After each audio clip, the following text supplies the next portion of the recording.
রীতা দাসীর এই আশ্রমটা না থাকলে তুমি কোথায় যেতে? রেল লাইনের তলায়, রেল লাইনের তলায়।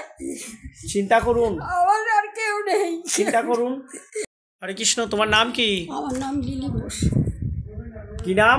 লিলি বোস। লিলি বোস। তুমি কি বলতে চাইছো? তোমার মেয়ে ছেলে আছে?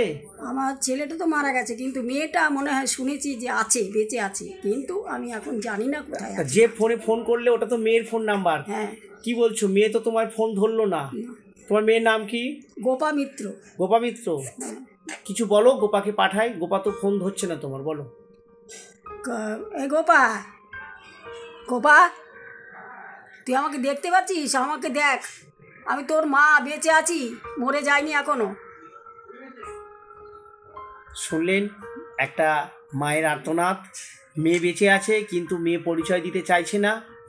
বলো তোমার মনে দুঃখ, তুমি কি বলতে চাইছিলে? 10 মাস কি বলতে চাইছিলে বলো? আমি তোকে 10 মাস 10 দিন পেটে ধরেছি, তুই এরকম ব্যবহারটা করছিস কেন? আমি তোকে বিয়েও দিয়েছিলাম। শুনলেন একটা মা শেষ সময়ে পুত্রকে হারিয়েছে, মেয়ে তার বেঁচে আছে। মেয়ে কত সুন্দরী, আজকে তার মা যে কাঁদছে, সে সুন্দর রূপ নিয়ে পড়ে রয়েছে, তেসা শিক্ষা, উচ্চশিক্ষিত হয়েছে, অনেক পয়সা রোজগার করছে, কিন্তু মায়ের পরিচয় দিতে তার লজ্জা লাগছে। এটা সত্যি দুঃখজনক। সমাজ কিন্তু এমন শিক্ষিত, পুঁথিগত শিক্ষায় শিক্ষিত ছেলে মেয়েদের চায় না। সমাজ চায় নৈতিক শিক্ষায় শিক্ষিত ছেলে মেয়েদের, যারা মাকে কাঁদায় না, মাকে হাসি মুখ, মায়ের হাসি মুখ দেখতে চায়। তা যাই হোক, তুমি কেঁদো না। তোমার গোপা কি মিত্র বললে? হ্যাঁ, গোপা মিত্র। গোপা মিত্রর কাছে আমরা এটা প্রথম স্টেজ পাঠিয়ে দিচ্ছি। যদি ওনার হৃদয় এই ফোনে তোমার চোখের জলে মনে করে যে না আমার যোগাযোগ করা উচিত, তবে অবশ্যই আমাদের সাথে কন্ট্যাক্ট করলে তোমাকে আমরা সেই গোপার সাথে যোগাযোগ করাবো। রেল লাইনের তলায়। চিন্তা করুন, আমার আর কেউ নেই। চিন্তা করুন। বলছে আমি রেল লাইনের তলায় আত্মহত্যা করতো।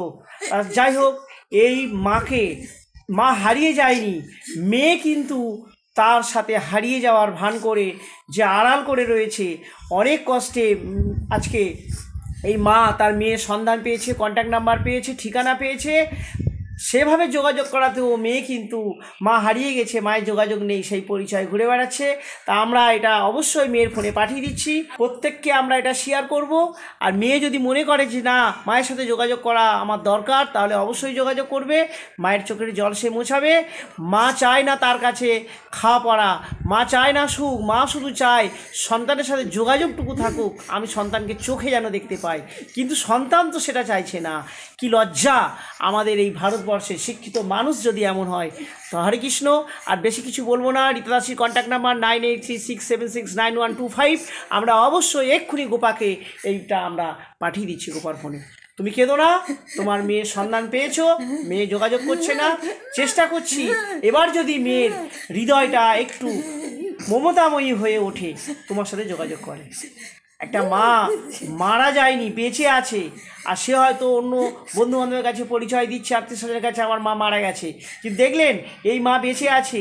মরতে চেয়েছিল রেলে গলা দিয়ে, রেল টেনে কেটে রেল লাইনে ঝাঁপ দিয়ে, কিন্তু সেটা হয়নি কোনো এক কারণে, রীতা দাসীকে পাওয়ার জন্য। রীতাকে পেয়েছো তুমি? রীতা দাসী পেয়েছি। রীতা দাসী আশ্রম। হরে কৃষ্ণ, হরে কৃষ্ণ, হরে কৃষ্ণ।